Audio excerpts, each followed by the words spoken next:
Boots Riley hopped in my mentions to say that he felt that it was weird to title the episode a review when one of the people did not watch parts of the movie. And I responded by saying, I watched the movie. She has that hot ice cream, which is an oxymoron, if you ask me, that she is promoting. And she was like, oh, this will be a great opportunity to get my name out there. And it didn't go well. Knowing that David Oyelowo was an exec producer on that Nina Simone biopic that had Zoe Saldana in blackface, I was like, oh, you actually don't understand anything about, you don't understand Black American culture at all. Let me fix it.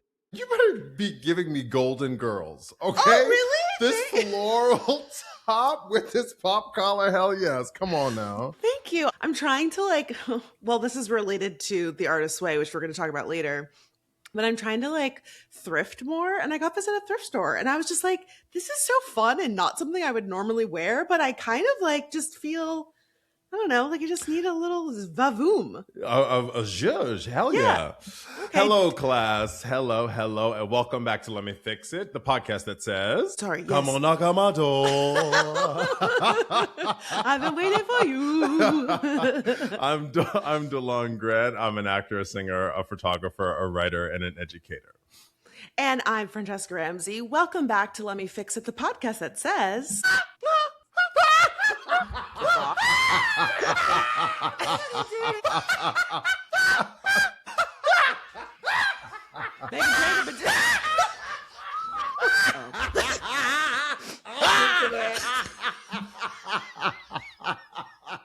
Oh my God, it never gets fucking old. Wow, that's just it's just gotta be a monthly occurrence where you do a fucking supercut of that. When I tell you, I have watched that so many times and just sat on my couch crying laughing. I worked on it for so long and I just every time I needed a pick-me-up, I just watched it. I sent it to Shamika. I sent it to my partner. I was just like, hey, want to see something really funny? Don't tell DeLon. I am dead. That is so fucking funny. Thank you for doing those. That enriches my life. Oh my gosh. All right. So do you want to kick us off with a headline, DeLon? You know what? I want to kick us off with a game, actually. Ooh. I have been wanting to create a game for a minute, class, centered around a phrase Fran and I say a lot, to your point. To your point. Yeah.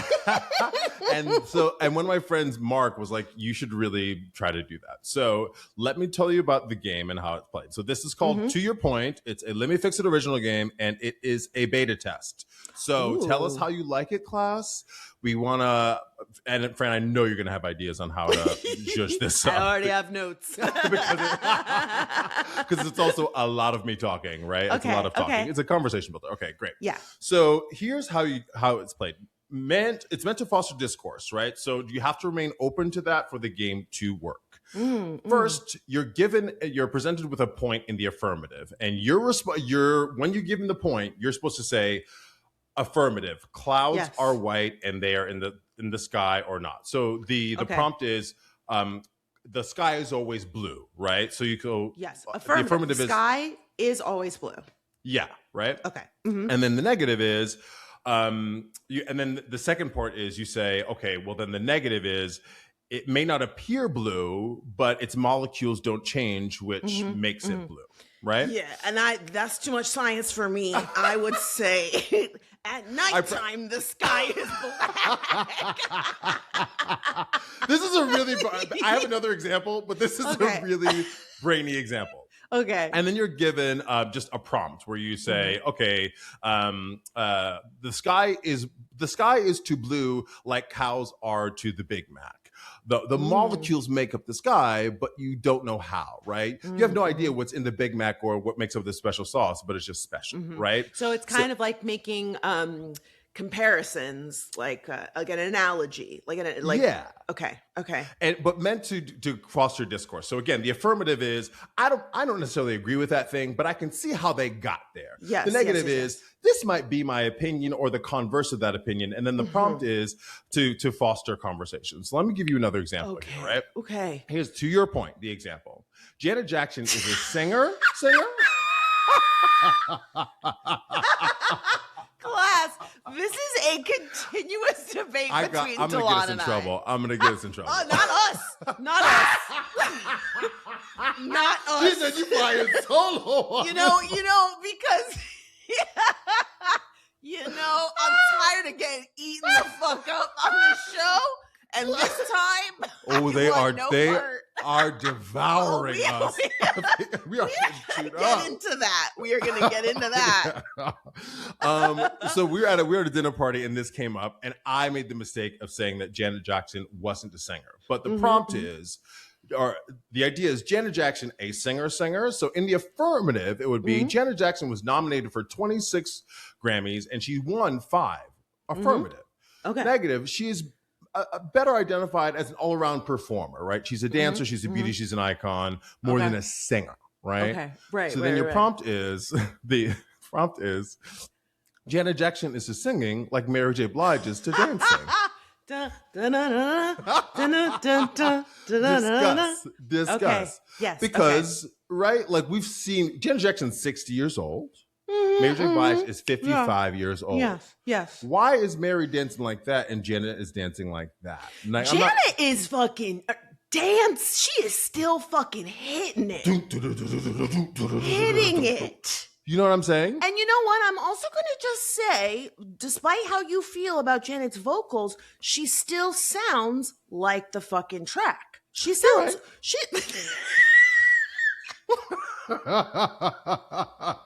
Affirmative. She does. And I think that, especially given her age, like, I think that's to be applauded. She still sounds like her. It's like her voice is not deteriorated, right? Like, she still sounds the same. Is she a singer? I plead the fifth. I don't feel comfortable answering this question. I don't think she can sing. There was a singer? No, a singer? Right. No. Right. I mean, but I'm I will say say right. A lot of people aren't, and they'll argue you down that they are. Right. I will say she is a vocalist. You know what I mean? Oh. Yeah. I totally accept. And there was a video going around her 60th birthday where she was like, "Happy birthday." She was like singing full voice, and there people were stitching it and being like, "So now you told me you had all of that for years." Yes, but that's... And see, I think that also speaks to the fact that she has developed a style that is unique to her that now has been emulated by a lot of other, without Janet, we wouldn't have SZA, for example. Like, talk about it. Right. That shy girl, like, that like airy, you know what I mean? Yeah. Like the it's like an apprehensive, but it's very flirty and coy and breathy. Like, that is a distinct and deliberate choice that she's making. It's not a matter of she can't sing. She is choosing to sing in that way as like her own style. And I like that. And this is what Discourse does. See, Fran made a very good point, made several points that I believe. And I was like, I see that. Some of the class will be like, "Listen, bitch, I'll kill you in your sleep. I'll kill you right where you stand." Again, this is why I wanted to make, I only have a few of these. I wanted to make this game so that we could figure out, we have a teachable moment about how Discourse could work. Okay, so here's our next one. The internet was a mistake, which is a phrase you've said a million times, right? I know it's not yours originally, but like I've heard you say it the most. Yeah. So the affirmative is... Wait. So who do you get to make the affirmative? I don't get to... what am I supposed to say in the game? Oh, no. Well, I'm just giving 2 examples. But let's and then I do the third? Yeah. Oh, these are examples. This isn't the game hasn't started yet. Okay. No. Okay, great. So let's have you do it. Okay. The affirmative is the internet allows people to be their worst selves. And then the negative is the internet has connected a lot of people that normally wouldn't be able to connect. I see. I'm these in the example. I said very similar things. I said the affirmative is it takes more than it gives: time, money, and self-esteem, which is a little different from what you said. And the negative is brainy, Delon.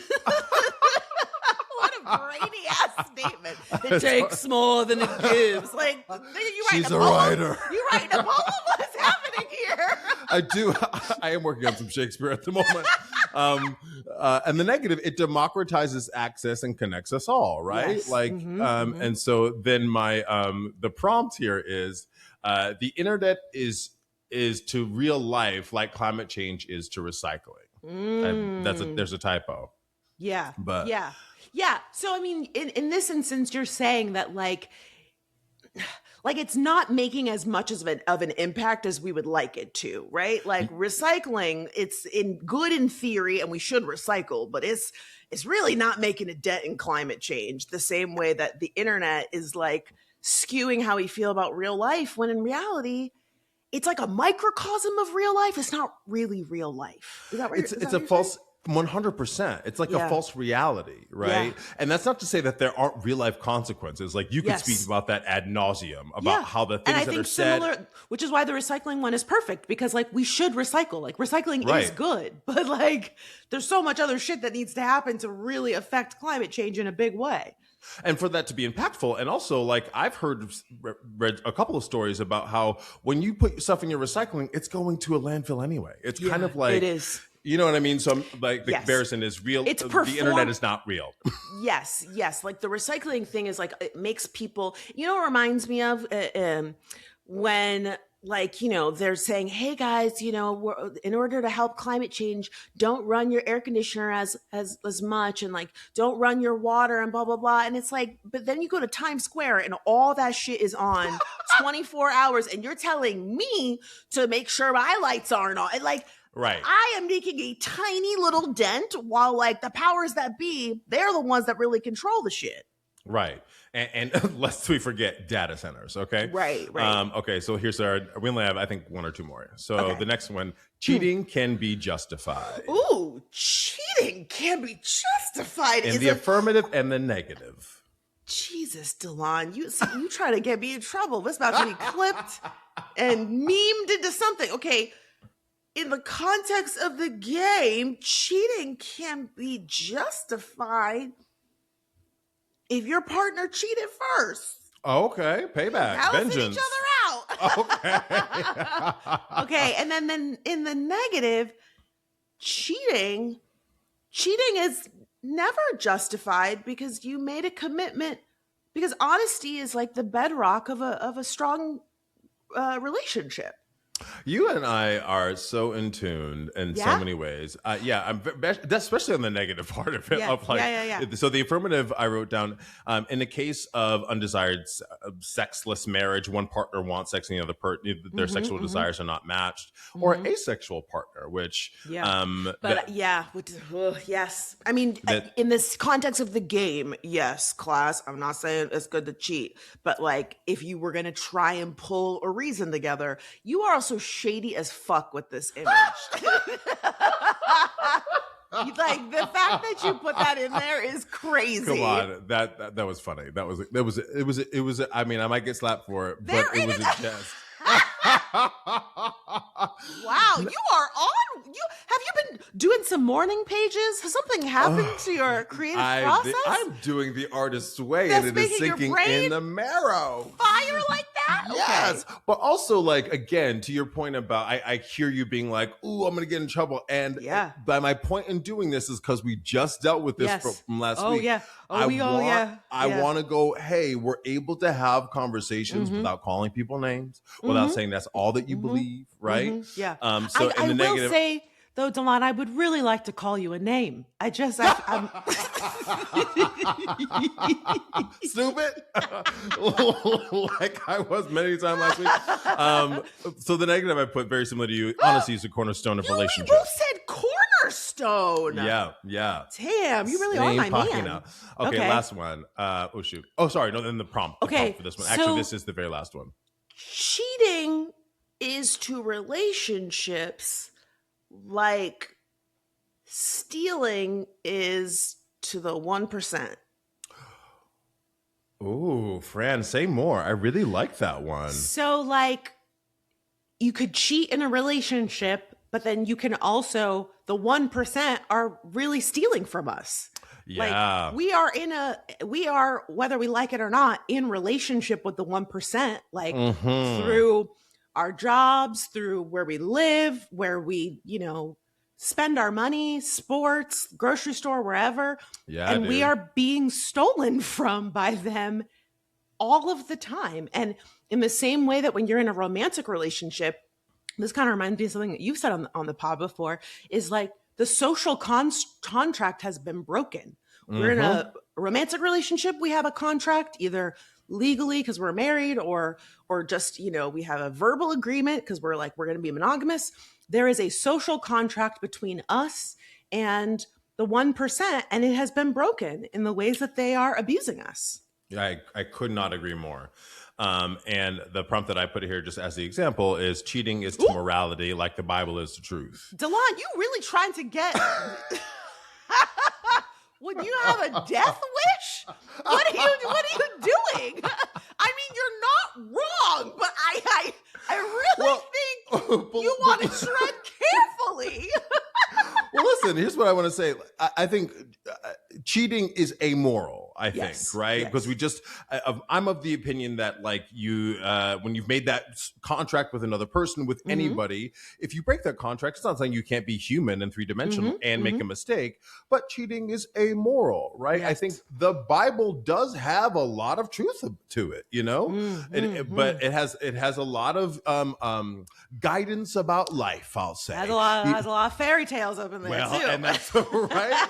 And so I think it's like, I'm of the mind that it's contextual, right? What do you need in your life that the Bible can help you with? If your relationship is not the contract you've negotiated with your partner is, hey, we're in a monogamous relationship, but we're not fucking, and I need that, and then I cheat.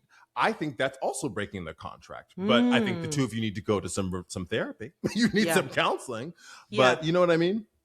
Yeah. I mean, I think what it sounds like, for better or for worse, if someone is cheating, it's usually a symptom of a problem and not like the sole problem. I think it's a problem, but usually there's a reason. And it doesn't mean that the reason is justified. It just means that some communication is not happening either on one partner or both partners' parts. And I also think there's a lot of people that get off on cheating. Because I always think, as a polyamorous person, I'm always like, just be poly. But then I think about it and I'm like, oh, it's because you don't want your partner to fuck other people. You don't want them to know that you want to fuck other people. You don't want permission. You want to sneak around. You get off on the sneaking around and the lying, and you and that's a thing that I'm just like, man, I don't know if that can be fixed. I hear you, because that therapy, guys, therapy, right? Psychology, right? When you understand why you do those things, because there's a broader issue, right? If it's not something really psychological, it's a traumatic thing that you experience or something that you're not getting. But I think you're right. People get off on it, So that's the beta again of this game. The idea being it's kind of like almost an apples to apples, cards against humanity, where you're like, here's an idea, here's a concept. Come up with a prompt that is, the internet is to whatever as it is to blah, blah, blah, and then we can discuss it. Okay, what if, here's my pitch. Okay. What if instead of giving the affirmative and the negative, you just get two things? So instead of having to come up with it, you would get cheating and the Bible. And then you would have to make the connection. You'd I knew you'd do some shit. The Bible is this, which means that it is this to cheating. You'd have to link them together. And kind of in the Cards Against Humanity thing, what if you're playing this in a group and there's one person that's like the judge or something? Each round there's a different judge, and the judge has to say, you know what, I think Delon made the best point, and then something like that. I love that. It's simpler, it's cleaner. And it also, I think if the two ideas juxtaposing totally ideas, different. They've got to be completely on opposite sides. And then it really does require a lot of thought on your part, and also a lot of social kind of agreement. Yes, because then you'll have to prove your point, right? You'd have to maybe give a little mini speech about why you made those connections, right?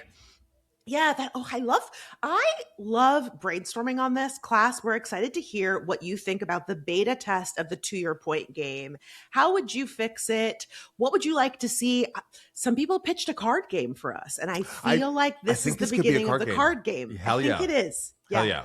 Awesome. Oh my God. Okay, So why don't so you- is go it ahead. okay if I kick off the headlines? Please do.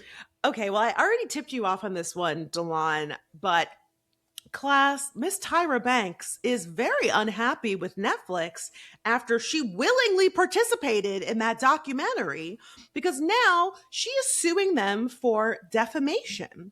And she is claiming that she did a 3-hour interview, a 3.5-hour interview, and only 16 minutes of it were used in Reality Check America's Next Top Model, which we did a review of. Class, if you haven't checked it out, please do. I think it's a great episode. But I just think the levels of irony here are thick. Right. So, Miss Tyra, you're saying you were deceptively edited? You mean kind of like how the contestants on your show felt about their participation? I mean, it kind of feels just like karma and comeuppance, but also like we all watched the documentary. If you haven't, class, again, it's worth your time. It's like a 3-part series or whatever. Yeah, it's worth your time. Even if it was 16 minutes, the show was more than Tyra because they were talking about the history of it and the contestants and how it became a show and all of that kind of stuff. But we saw and watched her manipulate, Shawnee in particular, manipulate certain parts of the interview to get it to, you know what I mean? That is very specifically one of the things, class, these are some spoilers, so please be forewarned, that in the docuseries, Shawnee alleges that the moment that happened on screen in the show, which was presented as her cheating, was actually her being sexually assaulted. And Tyra is saying via this lawsuit that that was not communicated to her and that she feels like the way that it was spoken about during her interview gives the appearance that she doesn't take sexual violence seriously. She doesn't care about it. And that, you know, the implication that she couldn't remember the story made her, you know, look bad. That's and I just her feel problem. Like, that last one, I'm sorry. That last one is on her because they gave her ample time and there was a pause and she was like, Right. And she and the other thing is like these moments didn't happen in a vacuum.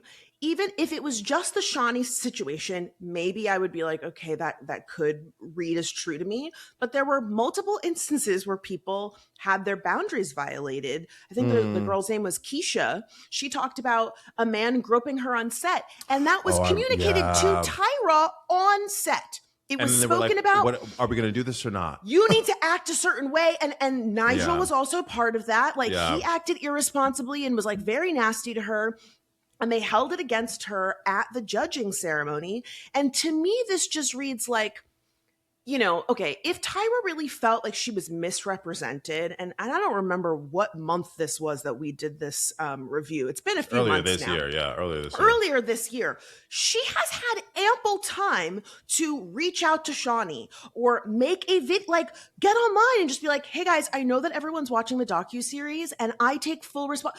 You know, she talks about how in her actual interview, she talked about accountability and the things that she would have done differently and blah, blah, blah. One, I don't believe you, Tyra. I don't. Because again, it's been 20 plus years and you've had all of this time to say those things and you've never said them. And now the documentary comes out and you claim you said those things and they were not represented, but you firsthand know what it's like to edit. You brag about being in the editing booth and spending all this time and really making sure that you had a hand in the process. And now you're like, I can't believe they only showed 16 minutes. Did you think they were going to show all 3 hours of the interview, girl? Right. It's not called the Tyra documentary. The other, let's be brass tacks about what this is actually about, right? Yes. She had that hot ice cream. She has that hot ice cream, which is an oxymoron, if you ask me, that she is promoting. And she was like, oh, this will be a great opportunity to get my name out there as any celebrity, as any public figure would. It's a documentary about a show that and it didn't go well. No. It was backlash and pushback. And so now it's kind of fucked up the brand for a little bit. Yes. And dare I say, she's mad about it. But your gamble didn't pay off, right? That because, and I don't understand what you thought was that it was all going to be good and well, because we all know that it hasn't aged well. America's Next Top Model. Yes. We all know, like, especially the weight stuff in particular, you know? Well, the other thing that she is saying in her lawsuits that she's very upset about is that the moment where Miss J reveals that Tyra had not contacted him after he had a stroke. And Tyra said if she had known that that was what was going to be said, that she would have shared that she had been living in Australia for 2.5 years, which again, that doesn't explain anything. So it's Are like, there not phones in Australia? There are no phones in Australia? Well, I mean, I think what she's trying to say, and again, it's such a stretch here, this idea that she didn't know that he was going to say that she hadn't visited him or spoken to him, and that her explanation is, well, I was in Australia. That doesn't make it better. She also says that they did exchange some text messages and that they had some missed phone calls. And it's like, okay, all of those things could be true, but Miss J said, I had the stroke and I didn't hear from her. Right. And if you are upset with how that is portrayed, you need to call Miss J, because Netflix is not the reason that we are understanding this moment to be, well, damn, like she couldn't call Miss J. Like that's really fucked up. And even if you are in Australia, yeah, you could FaceTime. You could send, an edible arrangement. I love it. I love a basket. She loves a basket. Send a basket. I can't speak for Miss J's actual emotions around it, but like he really did seem not necessarily unbothered, but like it was very matter of fact. He didn't seem surprised by it. He wasn't overly hurt by it. He was like, nope, she didn't even come to see me. That tells me a lot, right? That tells me a lot about their relationship. Because if it were, and the other J, Mr. J. Where Tyra said, I don't want to speak on that. Yeah. No comment. Yeah. That's it, right? So, I mean, I get it. It's your dirty laundry being aired, and that doesn't feel cute. That doesn't feel comfortable because you're not in control of the edit. But I think the edit was right. I think the edit just said, like, this is what was said. These were, you know what I mean? Yeah. Yeah. It does feel like sour grapes, considering that the backlash was so strong and she didn't come off well. And I feel the same way about this lawsuit that I did watching the documentary, is that she has a severe lack of self-awareness. Because if you are upset with how you were edited, considering that was one of the main complaints from contestants on the show, beyond how they were treated, how certain moments happened in real life and then were presented totally differently on camera, Tyra, you should know that that's the business. That's what you signed up for, right? Well, how many times did you say that? Right. And ultimately, even though your feelings are hurt, you did not suffer an ounce of the abuse that you put those girls through. Right. And they weren't, compensated for that. And some of them, it hurt their careers in the long run because they weren't taken seriously as models. And if she had any sense of self-awareness, when that documentary came out and the backlash was happening, she could have turned on that Instagram live and talked straight to us and said, I hear you. Now, I know not everyone's going to accept it, but she could have said something meaningful. She could have reached out to Shawnee and, talked to her and offered some sort of support or an attempt at reconciliation. Like, she could have done those things and even said to us, like, I'm not going to dive into that out of respect to Shawnee or out of respect to Miss J or whatever. I'm going to handle that offline. But now she wants financial damages? Please, like, mama, you were not damaged financially. There was a line of people around the block at that hot ice cream place after this mess happened. They were going. Ice cream. And I hope it's going. I hope it's thriving for you. Well, she said that we were getting another season of Top Model, and I suspect that's what she's really pissed about, is that she couldn't get the show off the ground. But I'm of the mind, the moment is past. We don't need a Top Model anymore. We don't need it. Well, also we're not only like, God, the end of Top Model was happening as we were all like, not embracing necessarily, but pushing, I'd say, the body positivity, which never really took hold the way I think it really should have, right? The idea that we even need body positivity is nuts to me, but and she our tried. culture She had a plus size girl on there who was a normal sized person, right? Yes. But we're top model, that reality show is not in that competition reality show is not really extant anymore. We're not doing that anymore. Now it's like the Real Housewives, Big Brother. It's more Love of that Island. kind of drama. Love Island. Yeah. Well, and I think to your other point, when it comes to the modeling industry, the industry has changed so much. It's a lot of influencers that are being tapped for these campaigns. Like, if you want to become a model, you don't need to go on a TV show and learn how to model.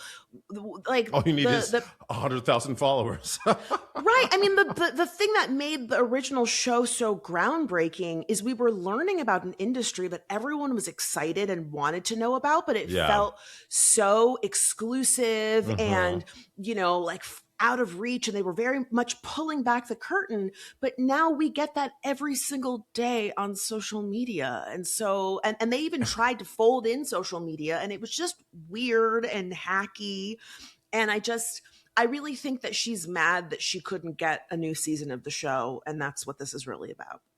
Yeah. Sorry, Ty. But I don't think I'm not a lawyer, but I don't think you have any real grounds here, because I'm sure there was like an agreement that you signed up for them to use whatever they wanted to. And that's probably why she was so tight-lipped on certain things. Like, she was, let's be honest, she seemed really cold at certain points. And I think that was very calculated. I would not be surprised if she had a lawyer on set with her, if there was somebody vetting. The questions had to have been vetted. You know what I mean?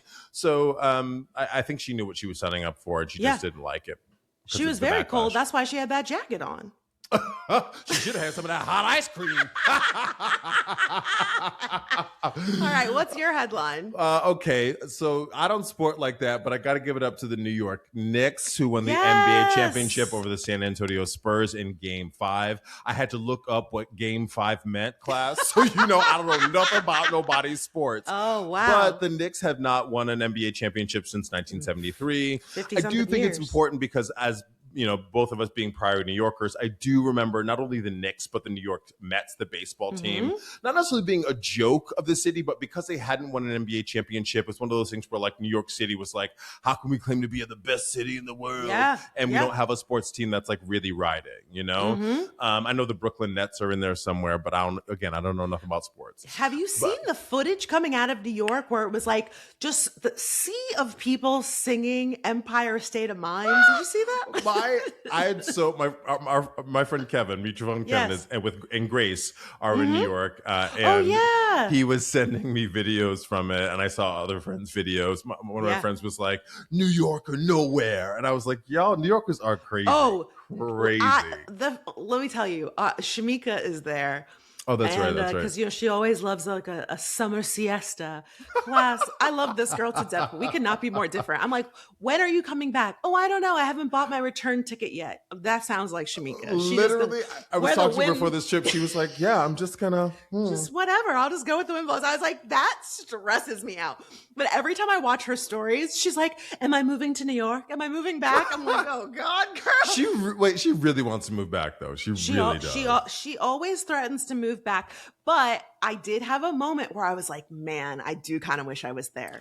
Because like the energy. Yes. Like, I saw this clip on the subway, and like every stop people were getting on, and it was just like, it was turning into like a bigger party every single stop. And it just was like, it just was really special. And I feel like it's the Mom Donnie of it all.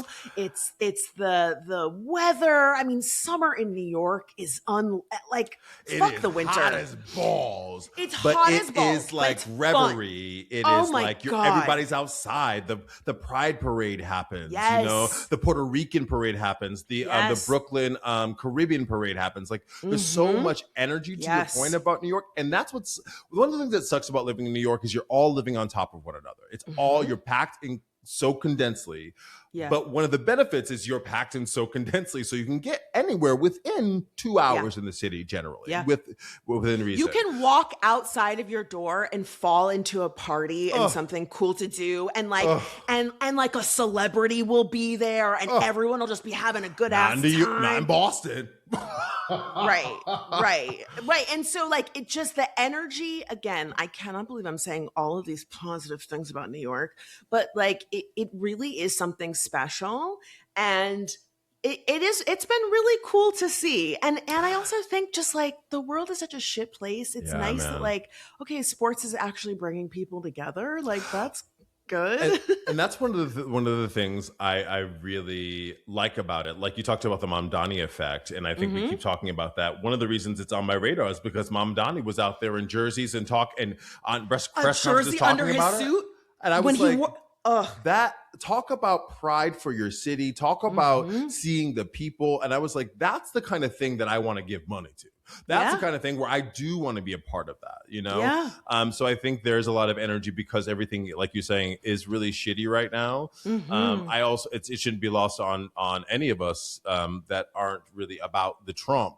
That at whatever game he was at, the way they were booing him, they booed his motorcade. And the Knicks lost the game that he was at. How about that? Know? So stay away. Stay away. He was a bad luck charm. Yeah. Oh my God. Class, tell us in the comments if you've been celebrating the Knicks win and how. And also tell us what you think about Tyra in this lawsuit. Do you think she has a case? Or are you speculating like I am that this is all about her failed bid for top model to return? Tell us in the comments. Yes. One more thing I wanted to, very, very short little headline. Did you hear about this? Has this happened on your phone where Apple has been like, hey, Apple Maps is going to start having ads? Have you seen this? No, I haven't. Why are ads I'm not surprised. I'm trying to get to my doctor's office or wherever the fuck, and you want to show me an ad for like dentistry? No. This is crazy. I just want to bring that up. Class, tell us if you are also getting these ads on your Apple Maps. They're trying to, I mean, I feel like I'm plugged into the Matrix. How much more money does Apple need? Talk about it. I don't understand. You know what I mean? Like you already have created this planned obsolescence with our phones where you're forcing people to update their phones or buy new ones, or you take out the port in the phone. So now you have to buy different headphones in order to get access, or you have to buy a freaking dongle or whatever as an adapter. It's like, what more do you need money for? I don't understand. It's not enough? It's the trillionaire effect because evidently everyone wants to be a fucking trillionaire. It's crazy. All right, let's move into the topics. What's your topic today, Fran? Okay, well, you know, I kind of chastised you, or I joked that you were stepping into the fire with that game. I feel like we might be stepping into the fire with this one. Have you heard that David Oyelowo is getting backlash across the internet? No. You know who that is, right? The actor? Yeah.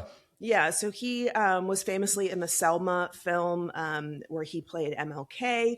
So he was recently 12 Years a Slave. Didn't he win an Oscar for 12 Years a Slave too? He wasn't in 12 Years a Slave. That was cheese. Oh, yes. Excuse me. Yeah. Excuse me. David. Now you think we all look alike. No. No. Wait, why am I blanking on David Oyelowo? Oyelowo? Well, you know what? I also found out after he's been getting his ass eaten up over this, he was also a producer on the Nina Simone biopic starring Zoe Saldana. So now I'm not surprised with this terrible take of his. Wait, so let me tell you what happened. So a few weeks ago, remember Druski did a skit about, British actors, Black actors, and whatever. So he was on a podcast and he talked about that. And he kind of made this comment. He made two comments. So this is the first part, which has kind of gotten overshadowed by the second, where he said something to the effect of, okay, it's funny, but I don't really think that this is positive, this setting up this division. And I think this context is important because it completely undercuts what he said after that. So he also was talking about how he develops accents and his accent work when he is in all of these films. And I'm actually going to play the clip for you. Because it's very short. She said in his own words. You know what? I know how y'all do. And I know how y'all do. So I said, let's watch the clip so that we can hear from his own mouth. We can hear exactly how he describes his process when it comes to creating Southern accents in his work. If you take the Nigerian accent like this and you slow it down, you put a lot of slavery in there. Facts. And then you start to put a little bit of subservience in it. This is what starts to happen to the Nigerian accent. Man, it goes this because literally, if you're down here and you start to speed it up, and then you start to take all the thing out of it, then before you know it, you're talking like this. Now we are free again. Now we are free. So that is what he said. And I saw your eyes get wide, DeLon, so I think we're on the same page here. This idea that if you want to sound like a Southern Black American, you need to add a dash of slavery and subservience. And slow it down? I mean, the slow it down part to me is like, okay, maybe that is a technical way to use it. But to call it... It's in context, though. It's slow it down, slavery, subservience. It's all in the same idea, right? And again, the context in comparison to how he was like, oh, it's not right that, Druski made fun of British Black actors, but I think it's relevant here because there is this air of respectability where it's like, I am British and y'all got that slave stuff going on, the subservience going on. And it's so frustrating because when it comes to Black Americans, but especially those of us in the South, there's this pervasive idea that if you're from the South, you're uneducated and that those dialects are constantly being made fun of. Meanwhile, the entire world, and especially Hollywood, love to cannibalize Black culture and Southern Black culture when it comes to our foods and our hairstyles and our body types. Dance and all moves, of our music, our dance moves, our music, all of this stuff. We are the culture. We are the culture. And then David Oyelowo specifically, to have played MLK, to have played one of our biggest leaders and heroes, and then to talk about the way that Black people speak in this way is just so completely tone deaf. And they are ripping his ass from tip to toe. I mean, it's so disappointing. And, here at Let Me Fix It, we try to be constructive and positive. I think especially considering the way that Black history is being whitewashed and demeaned from the White House, in the schools, David Oyelowo needs to write a check. He needs to team up with the African American Museum. He needs to put together some sort of workshop or something that talks about, the fundamental misunderstanding of Black culture is a culture. And it really, unfortunately, feels like, especially in Hollywood, there is this perception that, there are some very talented Black British actors, but there are a lot of talented Black American actors too. But y'all only want to call the British ones as a way to set up this hierarchy of well, we want the elevated, And that's about white supremacy, right? Yes. Like the idea that these Black British people have, they're Black, but they have an accent. It's eroticizing them, exoticizing them, if that's a word. You know what I mean? Yes. And I do have a chip on my shoulder around that because I hate to conflate like I want to do, but Cynthia Erivo got in trouble for some shit that she said on the internet about speaking Black or a certain American AAVE. Black people. Talking ghetto AAVE, like you said, and it's but you are out here portraying a Black person, even if it is a green witch. You are, because that's about race too, right? But you are portraying a Black person in Hollywood, right? And she played Harriet. And she also played Aretha Franklin. Yeah, she played Aretha Franklin as well. Right. Yeah. So these are iconic people. And you can claim Blackness there. And Hollywood can claim Blackness without honoring American Black people, right? Because we, again, we're the bottom of the barrel here, which is really fucked up. And so I have a chip on my shoulder around that. To your point, I do think, everybody get their coin. Acting is really fucking hard. When you get your break, go on ahead. There's some, like you said, very, very talented Black actors, you know, but all of them the big ones tend to be British, right? I can name on my hand Daniel Kaluuya, Damson Idris, John Boyega, Idris Elba, and to be fair, I have not heard those actors say any of the sort of tone deaf stuff. Class, correct us in the comments if we're wrong. But I think, to your point, Delon, the broader issue is, if you are going to come and portray Black American, you know, either fictionalized characters or historical actual real people, then you need to have an actual understanding of who we are and a respect for who we are. Yeah. And that's where the problem comes in. This idea of like, well, I don't talk like y'all.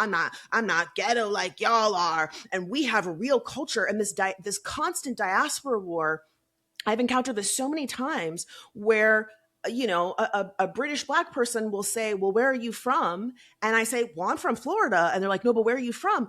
I don't know. That's it. The boat stopped here. This just happened to me. I went, slaves. I'm making everyone feel uncomfortable about it. But the other thing I want to say, but again, it's disingenuous because you know the answer, and it isn't. And again, it's not everybody, but when it happens, it's an attempt to almost take you down a peg of like, well, I know where my people are from. Well, good for you. That's not a choice that we made, and guess what? We still turned the shit out. We still made the shit pop. Well, that's why you have a job, because you're over here telling that story, okay? But the other thing is, like, I've dealt with this in college specifically, undergrad specifically, with some of the first generation African students, where they're like, "Well, I'm not Black," but I almost said the. But when that whoop happens, you Black, right? But you're over here in the Black group, stepping with Black kids, right? Yes, Black American kids. The other thing is, I do feel like the white supremacy of it all is I hate to put this on all of them, because I know that they deal with their own stuff in the UK. Being Black, like being Black is just fucking hard in the world, but I can't help but go, you do feel like you have a leg up. You do feel a little better because you have that accent, because you're getting the attention that we're not getting. You're getting parts that we're not getting. It's respectability politics. It's this idea that if you speak a certain way, if you dress a certain way, if you act a certain way, that you will be treated better, that you will somehow be able to overcome the systemic realities of what it means to be a Black person. And it's just not possible. Right. And it's pitting us against each other. And, you know, there's this whole conversation. I've seen a few other actors try to come to David Oyelowo's defense and say, well, that's not what I believe that's not what he meant. And it's like, you know, I believe we should let him speak for himself. Right. But also, like, what he meant doesn't erase how his words were understood. Your intent doesn't absolve your impact. And I'm not going to go down this road, but I'm also going to say Godfrey sitting up there yucking with him is not surprising to me. Oh, it's no. Not surprising to me at all. And I think he's gotten a lot of goodwill because every once in a while he says something that's like vaguely pro-Black or poignant, or vaguely feminist, but that man is a misogynist. Yes. And I know he won't see this because he blocked me, and that's okay. But I'm gonna still stand 10 toes down because I don't fuck with him at all. So it didn't surprise me that he's sitting up there yucking, we's free now. Like, sir, it's just this idea of like, you can use Black Americans to elevate your platform and your profile and to get ahead career-wise. And again, knowing that David Oyelowo was an exec producer on that Nina Simone biopic that had Zoe Saldana in blackface, I was like, oh, you actually don't understand anything about, you don't understand Black American culture at all. You do not understand us, and you should not be given a space to speak on us with any authority until you do your fucking homework. And it's just so disappointing. And I really hope that he says something. And again, donate some money, especially as we are watching Black history in this nation be completely whitewashed and sometimes outright erased. Girl, pulled off the fucking walls to that point, Trump, the administration was just told by a judge that everything that they took off the national parks, all the history that they changed, that they have to put that back. Hopefully that happens. Like, if you don't know, his name did just come off the Kennedy Center. Thank fucking God. Yeah. So hopefully some of that stuff has changed. It's the drop in the bucket. You know, I often talk about the fact that I'm from Florida, and Ron DeSantis got rid of African American AP Studies. Yeah. You can't take that class anymore. Yeah. And they have deliberately, you know, it was like what, PragerU, which is not a real university, but they do a number of online programs. It's like a right-wing think tank. And they have made content saying that enslaved people were workers. And, you know, this idea of like there were some benevolent slave owners. And those are things that are being shown in classrooms. Like that is shaping how young people. And what's so frustrating is when we have these conversations about, you know, DEI or critical race theory, there's always this conversation of like, well, how will white children feel? They're going to feel so bad. It's like, well, how do you think black children feel? How do you think they feel when they have to watch on television, you know, black children being murdered? I think it was like the boy who was in the convenience store and the Asian grocery man killed him. Rick Chow, yeah.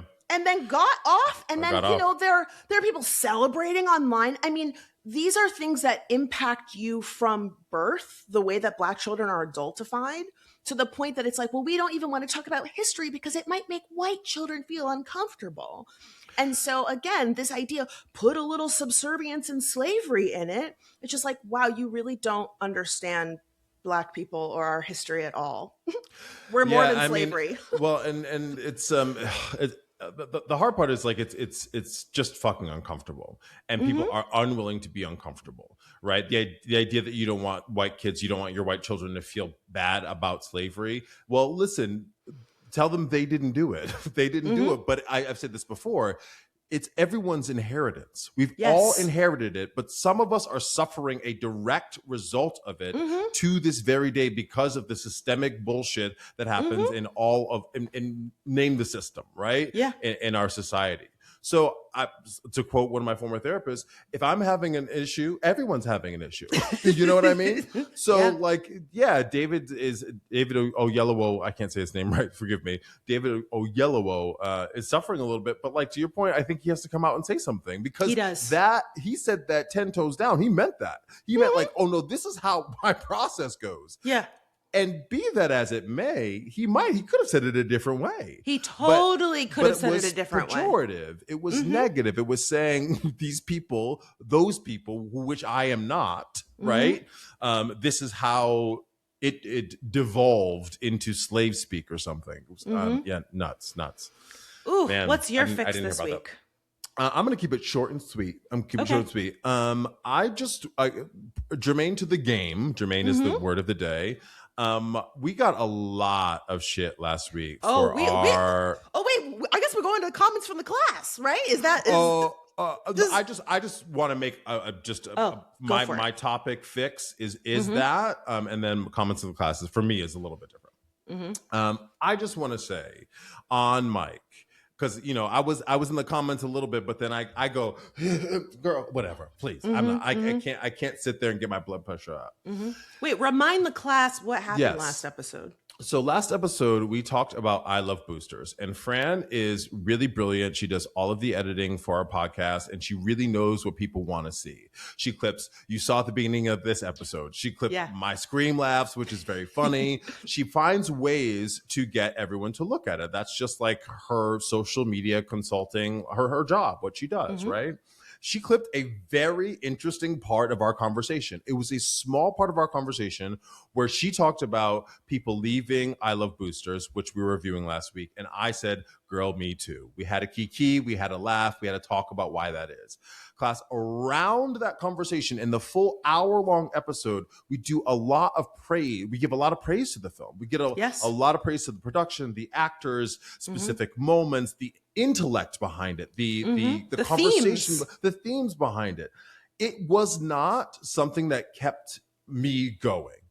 I saw the movie at 11 o'clock at night. So the comments went crazy. There was one woman who was commenting on every comment, saying people aren't literate, calling people stupid because they left anybody who left this would be stupid. How American and lazy it is to leave a movie, or we are We're harsher on Black creatives than we are on anybody else. And you know what? All of that stuff might be is your opinion, as is this podcast, right? Yes, it is 1000%. very much your opinion.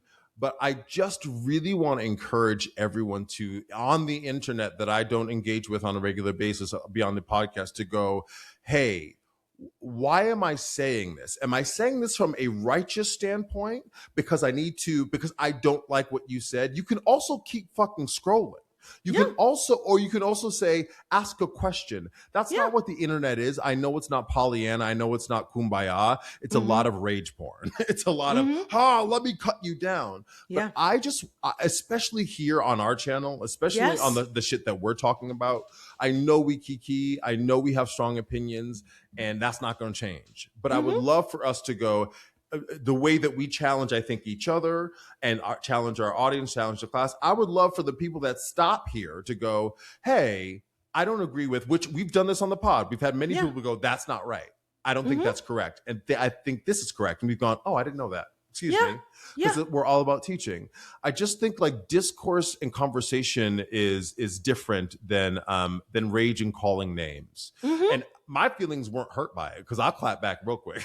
You know, I'm very secure. I'm 42 years old. I'm solid on the ground. But I just don't want this to be a space where like we're cutting each other down and calling people names because, again, you didn't watch the whole episode. Right. So go to the whole episode and see how we gave it space. How I did say that I left, but I told you why I left. I didn't say I left because it was bad. You know, I didn't say this is a shit movie. Well, the irony is that I offered a disclaimer before we even got into the review because I knew that that's how people were going to act. And, you know, I will admit, the Badu quote, I'm an artist and I'm sensitive about my shit.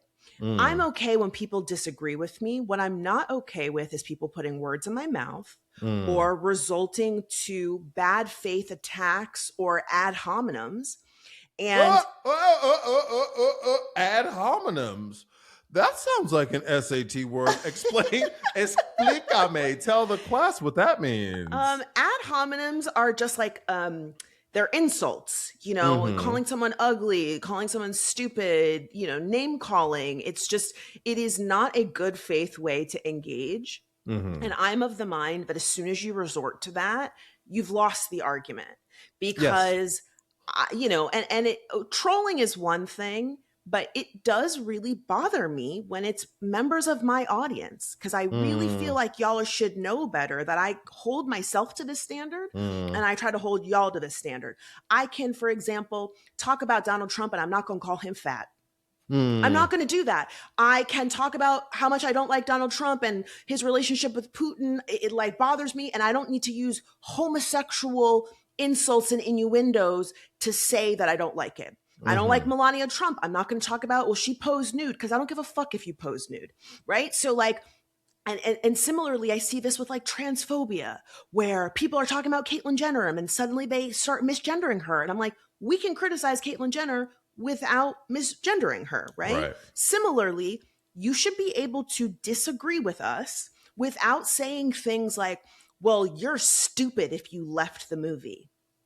Well, first of all, you don't know us. And also, like, I don't believe you can make a judgment about someone's intelligence level because they didn't like something that you liked. And there was a whole conversation. One girl who was a follower of mine, I blocked a number of y'all. I don't give a fuck how long you've been following me. Y'all can all get the block. But she went on and on about how, well, it's so American to want every piece of media to cater to you. And I'm like, that's not an American specific thing. And that's also not what happened here. We did not say that the movie had to cater to us. Just certain aspects of it weren't ones that we were fans of. And that's okay. And brass tacks, you all, brass tacks. It's a transaction, right? Yes.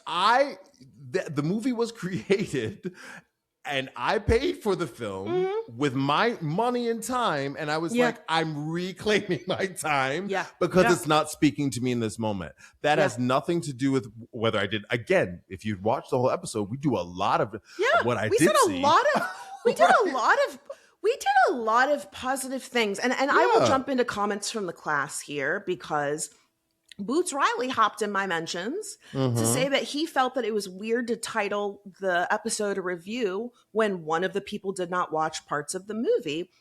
And I responded by saying, I watched the movie.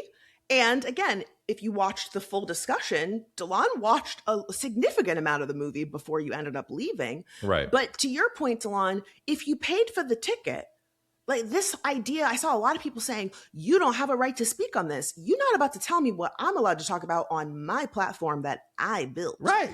And also, I watched the movie and this idea that people get so defensive on behalf of someone else's work. And the Boots Riley thing, I got to be honest, really bothered me. Not so much the fact that he took offense. He's allowed to have his feelings. But he willingly opened the door to a lot of his fans saying some nasty shit to me, white fans specifically. And I think it's real crazy for a white person to call Black people lazy in defense of a Black filmmaker, to call Black people low IQ in defense of a Black filmmaker, to say all types of crazy shit. And I was like, oh, but Boots not responding to those comments. Okay, interesting. And I saw a number of people tagging him. It's almost like sending the attack dogs. It's like, hey, come get this one, Boots. Look at what she said about you. And it's like, he's been following me. We're mutuals online. This is the first time he's ever engaged with my content. And that is okay. But to me, it just kind of felt like, well, bro, we actually said a lot of positive things. A lot of positive things. And, in that clip specifically, I also included in there like some of the themes because I did think that was important. And this insistence that if you don't like something, you didn't understand it is really frustrating to me because I can understand something and say, it's just not for me. And that is okay. Well, and you know what? And that's an elitist defense. That's saying like, oh, well, you just don't get it. You know what? I'll concede that. Let's say I didn't get it. That still doesn't mean that I'm not intelligent. Yes. That means it didn't speak to there are a lot of people. I'm a theater actor, right? I'm a theater practitioner, Broadway actor. Some people don't like Broadway. I've brought a couple of people I was dating to a Broadway show and being like, this is a really well-respected, great Broadway show that I paid $500 on tickets for, motherfucker. And you're texting on your phone, right? But like, after that, they still were like, I don't like musicals, I don't like Broadway. That's great.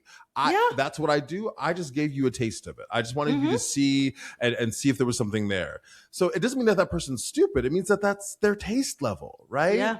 And everything's not for everybody, like I said in the comments. So I wanted to highlight another comment from the same I Love Boosters review from Ronnie 10151. It says, I know the internet has never been perfect. However, I do remember when people were less hostile and more open to differing opinions around media. I feel the ability to debate appropriately is lost. We don't all like the same things. Someone having a different viewpoint has nothing to do with their intelligence. I know the low intellect comment is more of a dog whistle anyway. Yeah. And I agree. And again, I had a number of white fans of Boots Riley saying this in my comments on Threads and Instagram and tagging him. And, no shade, he chronically online. So, I know he saw our review where he wasn't tagged. Right. So I presume that he saw a number of those responses, including mine and Delon's, because we did reply back to him. Yes, we did. And I said, there was a lot in the movie that I enjoyed. And I conceded what he said. I was like, listen, to call it a review and someone didn't, his comment, someone didn't say through the whole film. Okay, I said heard, absolutely. But if you had actually watched the whole thing, we praised the hell out of it, man. And people are out here defending you clearly.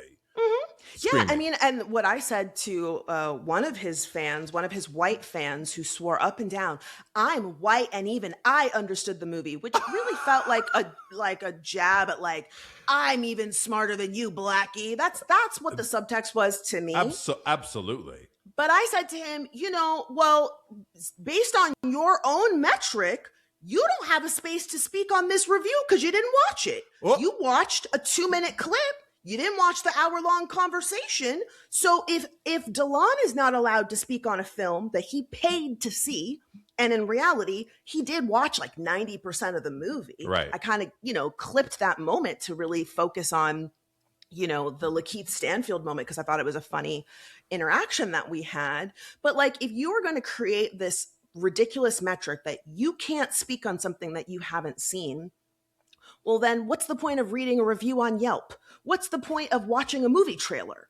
What's the point of listening to, you know, the single off of an album before you decide if you want to buy the whole album? Right. You are allowed to consume a piece of media and then come up with a conclusion and decide this isn't for me. And it's not exclusive to films. It has nothing to do with this being a Black film.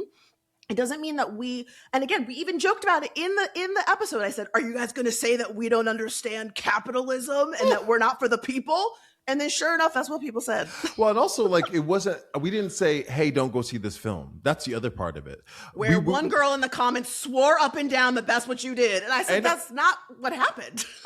This is an opinion podcast where we talk about our life experience and we try to fix shit in the world, right? Opinion. We gave our opinion. You do what you want to do. Y'all, all of y'all saw the film and loved it. I'm so glad that you did, you know? And I had many, some of my friends come into the comments and were like, Delon, are you for real? And I was like, let's talk about it. I'm more than willing to talk about it. You know, part of me was like, should I go see this fucking film again so I can come back and say I saw the whole damn thing? You know what? I will say, you had some friends doing that. I had some people in my DMs going, thank you, girl, for saying that because I thought I was crazy. I had a few people say, I thought I was going to see, you know, a heist comedy with some girls. Well, and then I was like, what the fuck is happening? So, you know, again, and then I saw a number of people say, oh, so you just never saw Sorry to Bother You? Yeah, I saw it, but the one had never seen it. I did not. So, And you know what? Like I said in the video, and I think I also said this in the comments, if I knew some of Boots' works, more of his work, Boots, like he's my friend, but like if I knew more of it, I would have context and go, oh, I know what I'm about to get into. Yes. This is a visual feast, like you said. This is just spectacle. It's commentary, and I'm supposed to like decipher something a little bit more. I sat back.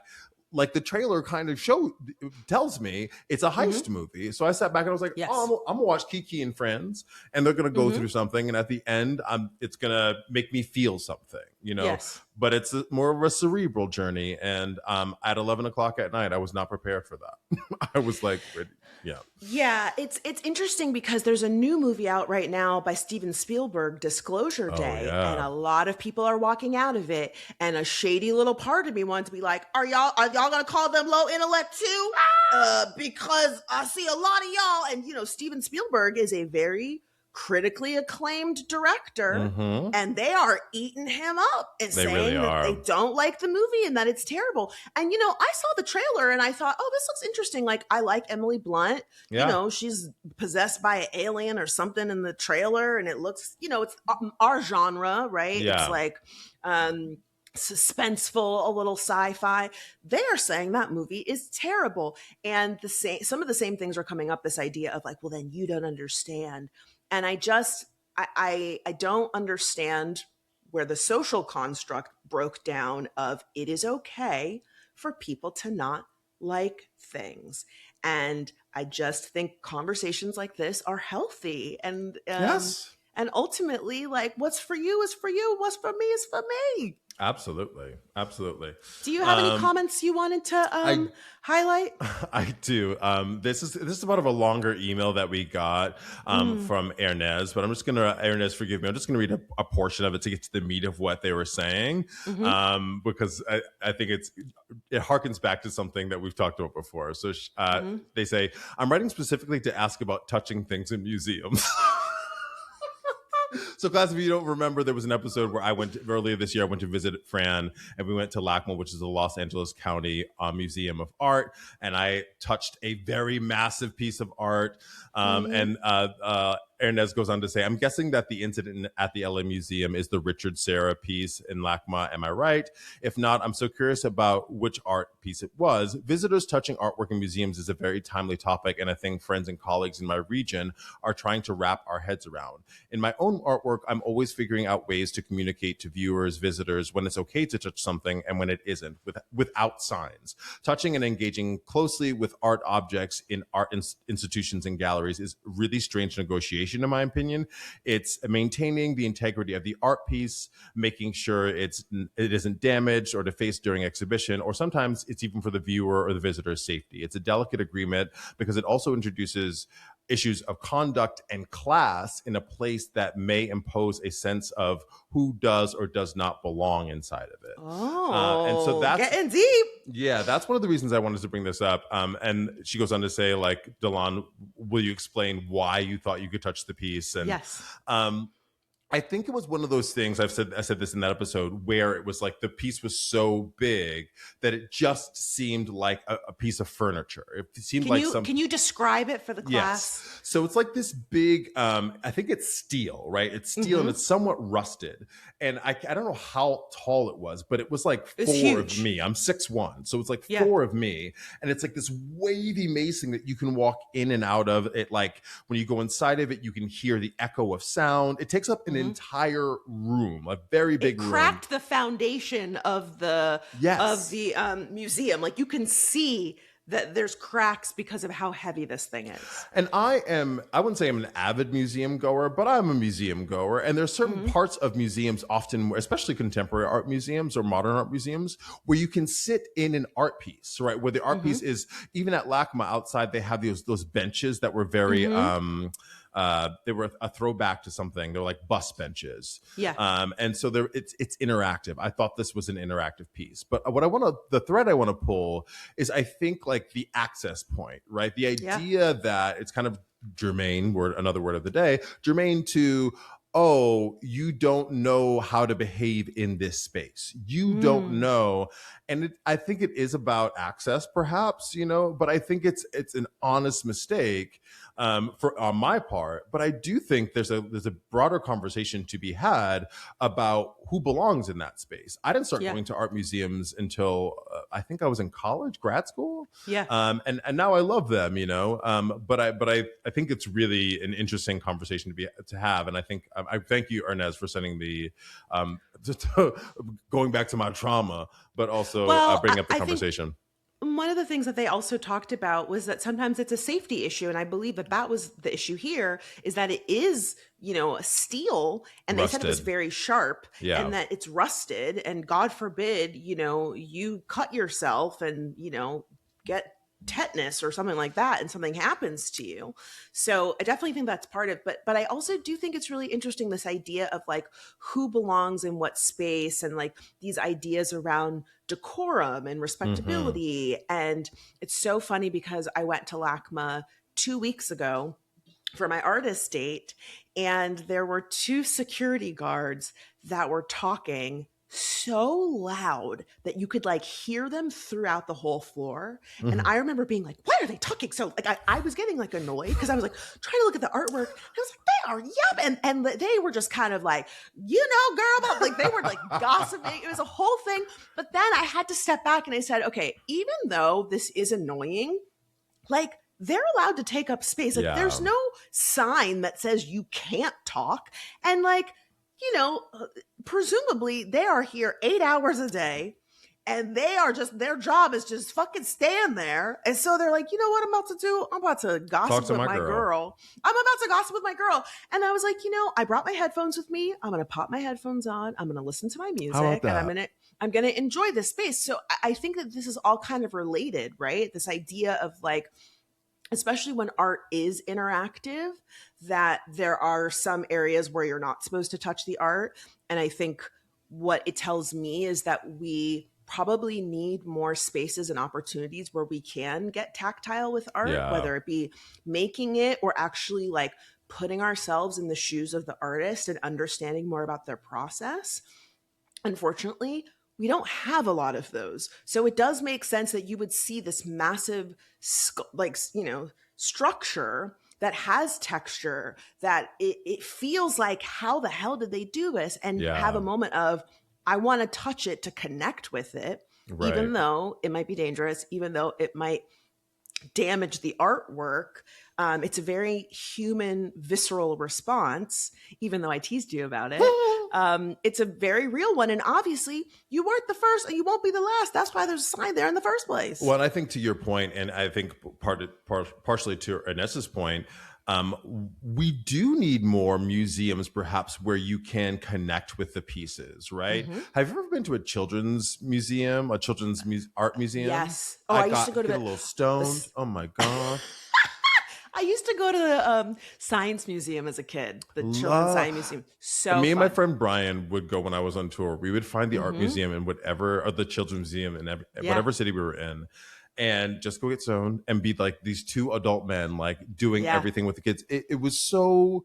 It's just like an innocence, like you're trying to discover the thing, and I think as adults we need that sense of awe and wonder as well. Play. Yeah. So it's something we really are desperately missing. And you know what? Maybe that is a sign that maybe your next artist date needs to be a children's museum. I love that. I'm going to put that on my list. Sure am. Yeah.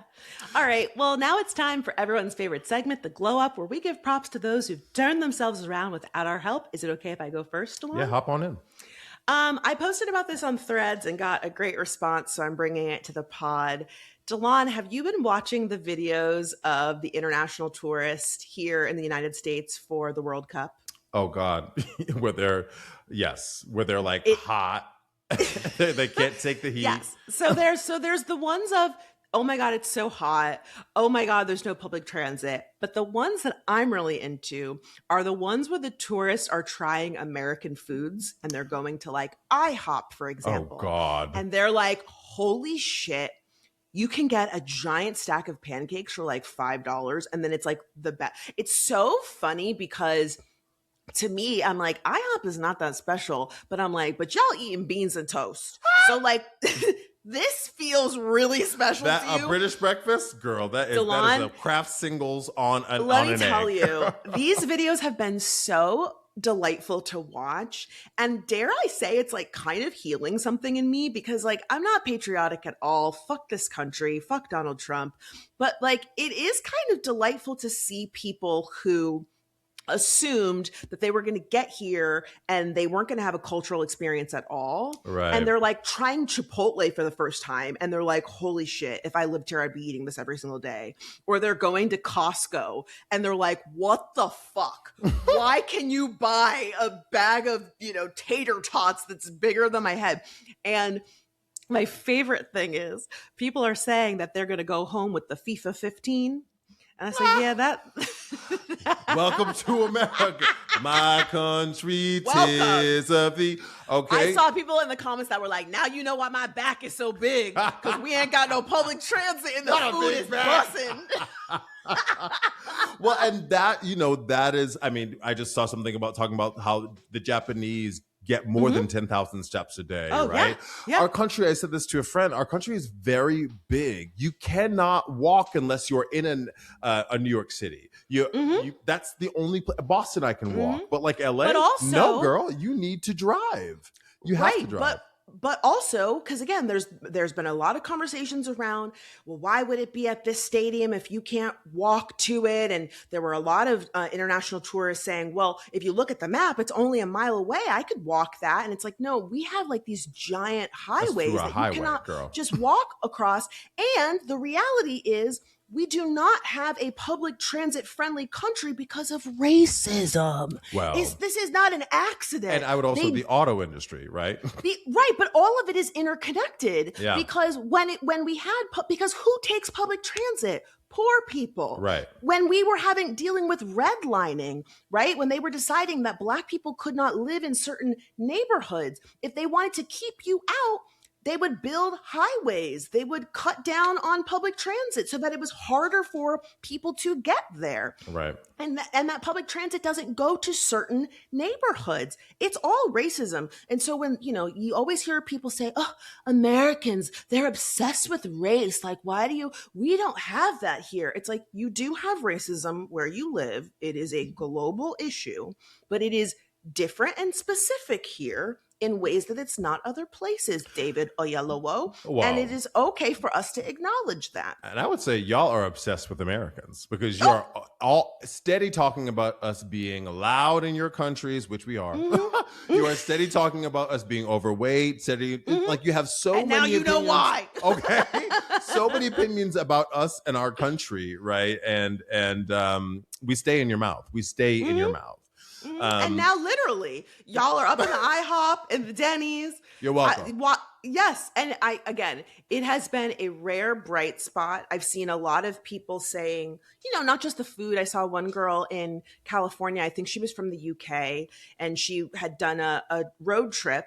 And one of the beautiful things about California is you can really experience every kind of climate. You can have snow, you can snowboard, you can go to, the redwoods and you can see the forest, you can go to the desert, you can go to the beach. And Delon, she was gobsmacked. She was like, I can't believe that I saw all of these different climates in one day and now I'm at the beach. She was like, this is one state. Like her mind was blown. This and is America.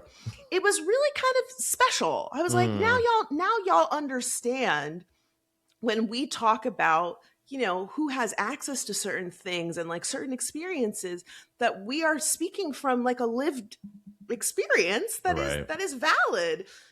So it kind of felt like a nice Band-Aid in the midst of so many terrible things happening. I'm really glad that restored your faith in the country because it's perspective, right? We live here. Yeah. You live in California, but we live here and we consume it and we see a lot of like the things that we would like shifted and changed. Yeah. But that invariably eclipses the benefits that we have, right? The really beautiful things about our country and our culture, which is Black culture.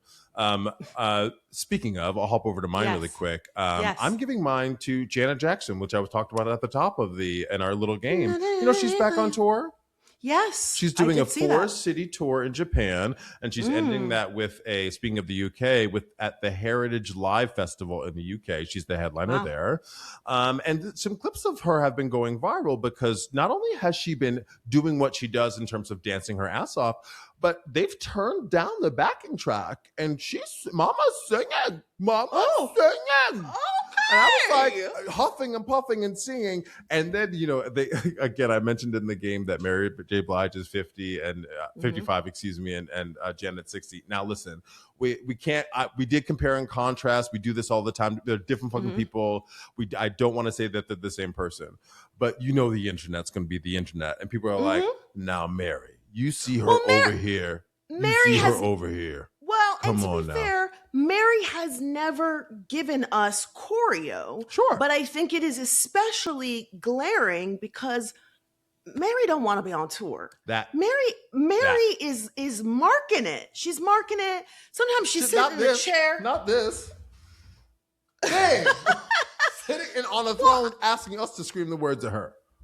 And sitting in the chair like this, like she owes somebody money. It's like a bummer. It's a bummer. Yeah. And I just feel like, again, do whatever it is that feels natural to you. Again, like I'm not going to go see Mary J. Blige and expect Janet Jackson level dancing, but at the very least, it needs to look like you want to be here and you're like having a there's good a show time. happening. Yeah, that's why I'm here. Anyway, I would I take back so many of the things I have said about even at the beginning, even as the example, because she is out here singing. She's out here on mic. The mic is on. Yes. Yes. And I'm giving it to you, girl. I'm giving it to you. Oh, I love that. Look at that. What do we call that? Growth. Full circle. All right. Well, class, that's going to wrap this week's episode. Let us know in the comments how you feel about the lawsuit, about what else did we talk about? We talked about David Oyelowo. And again, the beta of the game. Oh, how yes, do you feel about the game? Fran had some brilliant ideas about making a card game. Do you have anything that you would like to add? Please let us know in the comments, or email us lemefixitpod@gmail.com, or DM us at fixitpod. Yes. And make sure to hit that subscribe button. We have new episodes every Wednesday at noon. There's a live hangout here, noon Pacific time and 3 p.m. East Coast time. And once you hit that subscription bell, hit that notification bell so that you know when we have new episodes. We would love to have you as part of the class. I'm Francesca. And I'm Delon, and this was Lemme.